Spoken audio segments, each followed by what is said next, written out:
like, how can these guys show up to my house and pull a gun on my pregnant wife?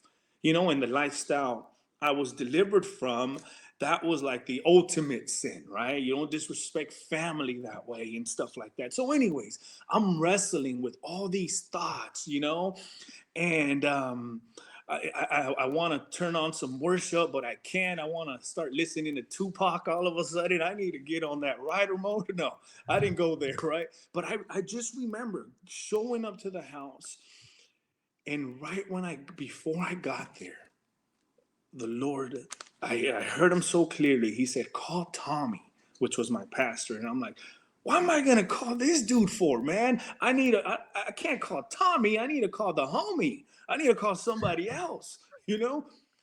But sure enough, greater is he that is in me than the one that's in. Okay, let me call Tommy. So I end up calling Tommy, and he can hear it in my voice, man. I just end up telling him what happened, how these guys showed up, they flashed the gun to my wife, and this and that. And I'll never forget what he said. He said, "Gabriel, well, let's pray. Let's pray." And I said, "What?" I was angry that he said, "Let's pray." I don't know what I was thinking in my mind, but I remember telling him, "Well, will you pray? I can't pray right now, Tommy. Oh, man. I'm angry. I'm upset."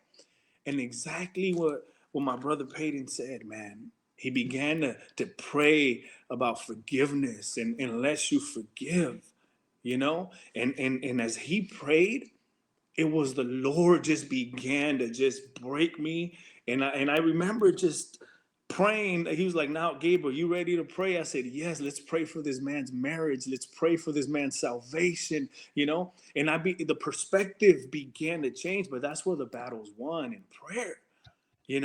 It's not, we are going to wrestle against powers, right? Against rulers of darkness. What Ephesians says, man, it is a spiritual warfare. But how do we engage that, man? Through prayer.